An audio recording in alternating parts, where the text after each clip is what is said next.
Selamat datang kembali di Suara Indo News bersama saya Daveli Jada yang akan menemani Anda semua selama beberapa menit ke depan. Kali ini saya ingin membawakan sejarah singkat mengenai Hari Kesaktian Pancasila. Salah satu peristiwa yang mempengaruhi perjalanan sejarah bangsa Indonesia adalah peristiwa G30S yang melibatkan Partai Komunis Indonesia atau PKI dan Resimen Cakrabirawa.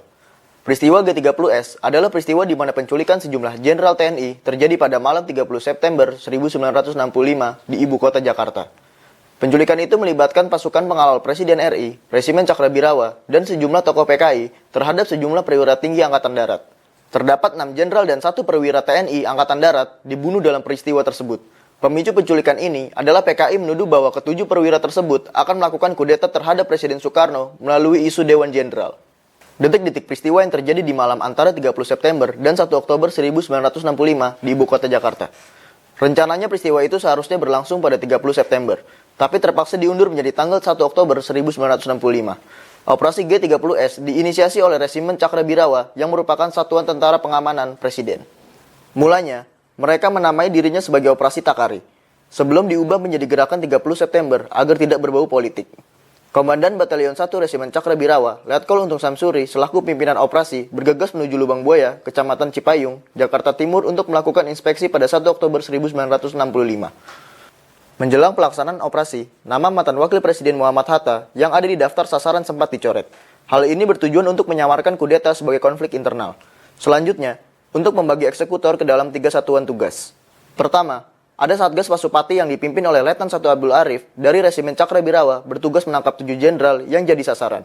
Pasukan bergerak mulai pukul 3 dini hari dan 6 jenderal menjadi korban penculikan dan pembunuhan, yakni Letjen Ahmad Yani, Maijen R. Suprapto, Maijen Harjono, Maijen S. Parman, Brigjen D.I. Panjaitan, dan Brigjen Sutoyo, dengan 1 perwira yaitu Letu Pierre Tendean. Ada 1 jenderal yang selamat dari penculikan ini, yaitu Jenderal Aha Nasution. Namun putrinya, Ade Irma Suryani dan ajudannya Letu Pierre Tendean menjadi korban. Setelah menculik dan membunuh petinggi Ade, PKI menguasai Gedung Radio Republik Indonesia dan mengumumkan sebuah dekrit yang diberi nama Dekrit Nomor 1, yakni pernyataan bahwa gerakan G30S adalah upaya penyelamatan negara dari Dewan Jenderal yang ingin ambil alih negara. Dengan desakan rakyat menuntut PKI untuk dibubarkan, puncaknya pada saat Presiden Soekarno mengeluarkan surat perintah 11 Maret 1966 atau Super Semar. Soeharto langsung mengeluarkan larangan terhadap PKI dan ormas-ormas di bawahnya.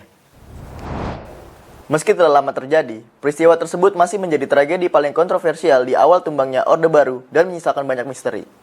Pada era pemerintahan Soeharto, G30S PKI selalu diperingati pada tanggal 30 September dan pada tanggal 1 Oktober juga diperingati sebagai Hari Kesaktian Pancasila.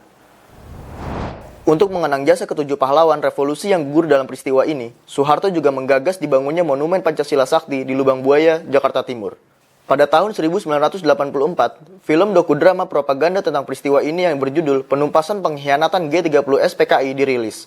Diproduksi oleh Pusat Produksi Film Negara yang saat itu dipimpin oleh Brigjen G. Dwi Payana, yang juga seorang staf kepresidenan Soeharto dan menelan biaya 800 juta rupiah.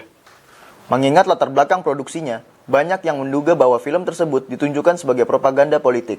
Terutama di era Presiden Soeharto, film itu menjadi tontonan wajib anak sekolah yang selalu ditayangkan di TVRI setiap tanggal 30 September malam.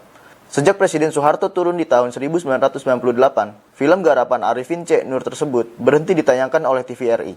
Hal ini terjadi setelah desakan masyarakat yang menganggap film tersebut tidak sesuai dengan kejadian sebenarnya. Film yang berdurasi 3 jam 37 menit yang akan diputar secara berulang setiap tahunnya itu, kini tidak lagi diwajibkan untuk ditonton karena dianggap sebagai propaganda Orde Baru. Akhirnya pemutaran film itu tidak lagi diwajibkan usai 4 bulan Soeharto lengser pada bulan September 1998. Menteri Penerangan kala itu, Yunus Yosvia, menyatakan penayangan film bercorak pengkultusan tokoh seperti pengkhianatan G30S PKI tidak lagi relevan dengan arah reformasi, dan mengatakan bahwa TVRI dan TV swasta tidak akan lagi memutarkan film pengkhianatan G30S PKI.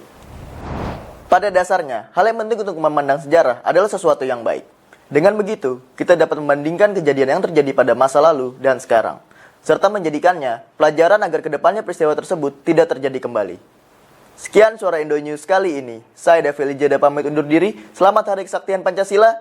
Salam Suara Indo.